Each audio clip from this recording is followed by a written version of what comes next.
Hello everyone, this is Mike. How you doing today? That's good. This is March 24th, 2013. Your Canadian's earthquake report. Um, like I said, March 24th. Okay, as you can see on the map here, we've got a lot of quake activity in the last month in this area, all up and down the west coast of British Columbia. And of course, Washington, Oregon, and California are doing the same thing, as you can see happening on the coast of BC. And of course, over in Ontario and Quebec is very busy over there too. This is the Madrid fault zone that runs right up through here. And as you can see, it seems to be heading toward into the Great Lake. So yeah, that's a little disconcerting.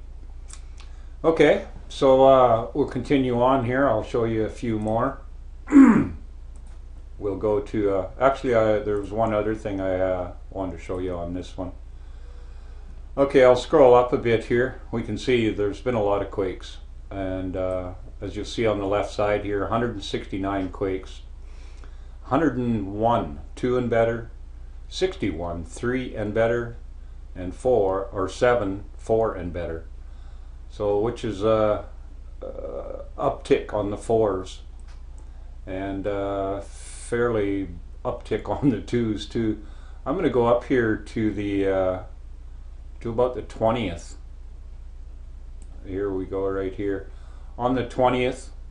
I'll scroll over a little bit.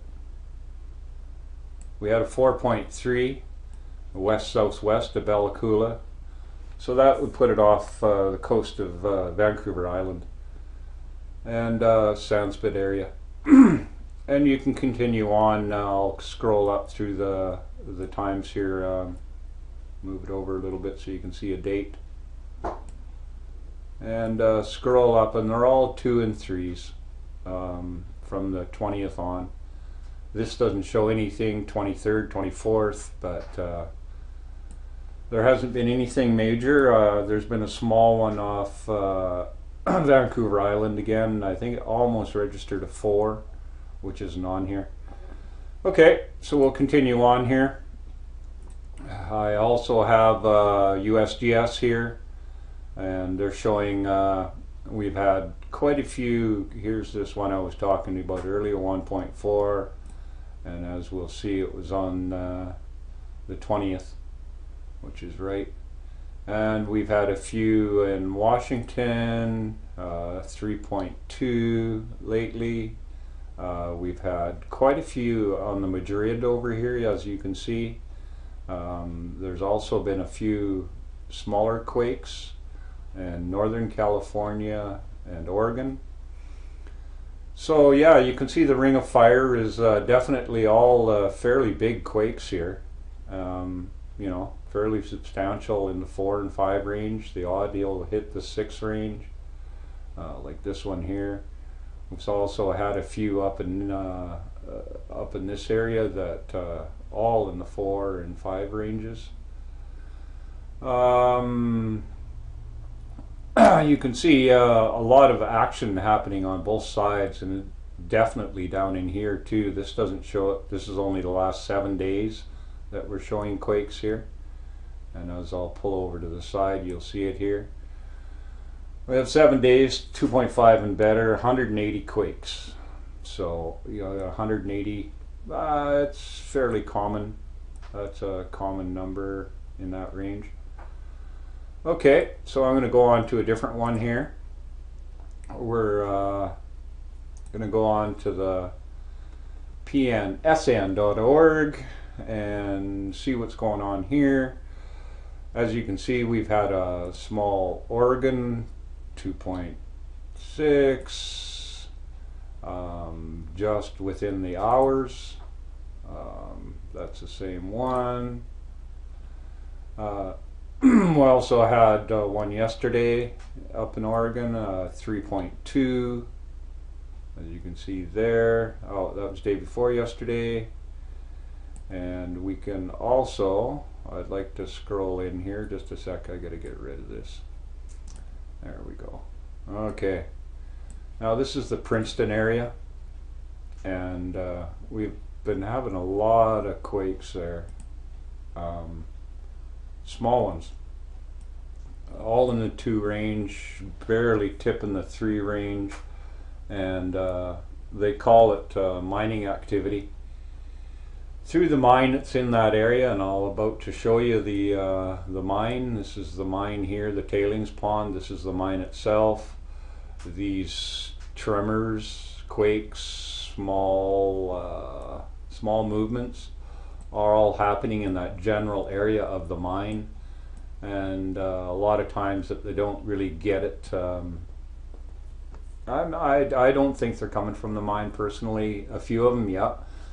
Because they do show close to the mine, but others, no. And as we see here on our map, I'll just pull it down a bit. There we go. We have one over in Oliver here. That's very uncommon, unless it's a blast. 2.6, and we'll pull in on this one and see exactly where in Oliver it was. As you can see, there's Oliver. I don't see any mining activity going on there at all. I can pull it in a little closer. I don't see any mines there, so we can't call that a mine explosion unless somebody's up there blowing off the top of a mountain. Okay, so then we'll carry on here. I'll go to, I think we'll go here. And we'll get rid of this one. Now this is off Naden.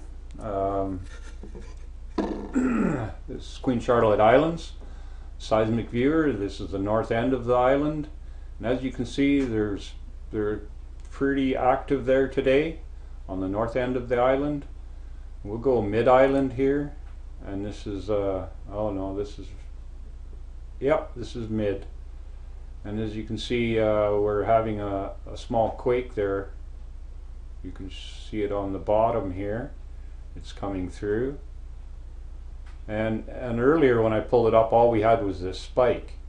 And it just so happens that we're seeing this tremor run through the middle of the island now. I'd like to stay on it for a little bit, but we're kind of running short on time, so I'm going to continue on here.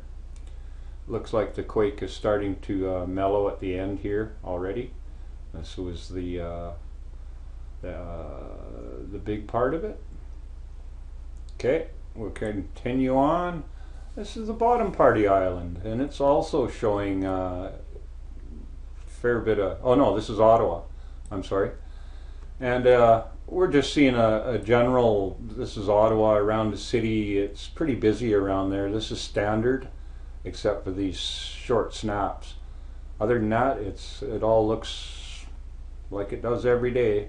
Gets a little quieter at night. It's not as busy there. Now we go to Montreal. Montreal, you're seeing much the same thing, normal traffic background noise throughout the whole day. Or these are just a matter of an hour and a half here, you can see in the bottom. But basically the same thing. Then we'll carry on over to Quebec, identical. Background noise steady. So, I'm not sure where I'm at. I'm going to have to stop this just for a second. Oh, we're okay. So, what we got here, now I'm going to continue on. I'm going to probably go back to this one so you can watch it do its thing. There we go. I'm just going to do a little quick preview of what's been going on here in the last year or so. Okay, bigger quakes and the increase in swarms on the Ring of Fire, shifting to accommodate the new plates being formed off the west coast, or the east coast, sorry, of Australia. Now we see other massive plates have to adjust also. This is also making the volcanoes react, and the earth makes unusual noises and unusual shaking.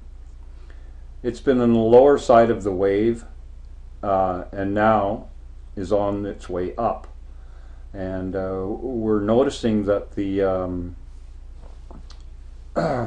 basically on the sun, you got your sunspots, and then you got your dark coronal holes, and that's where the energy is sucking in, it seems, but it puts out a different type of energy towards our planet.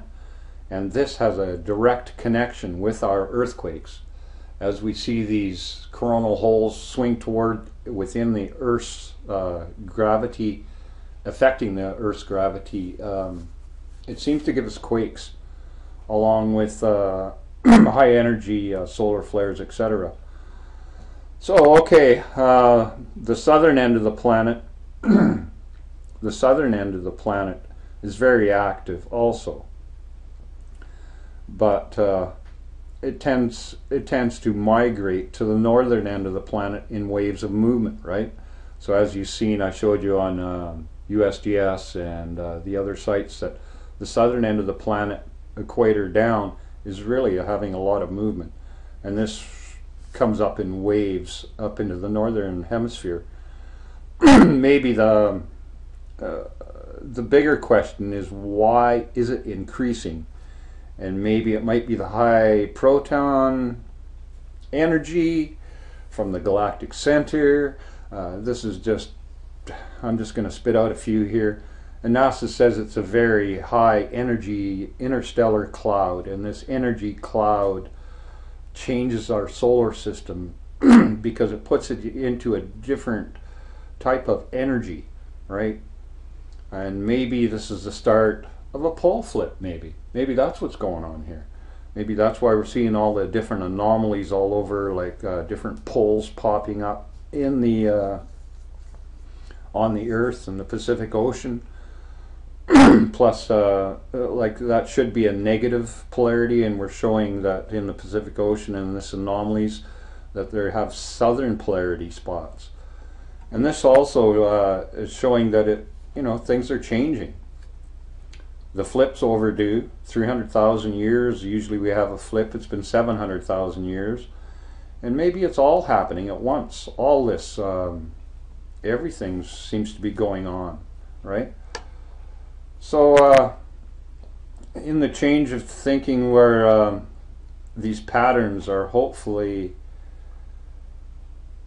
healing the Earth, and we gotta give the Earth help here. I know a lot of people don't understand this, but the Earth's directly connected to us also.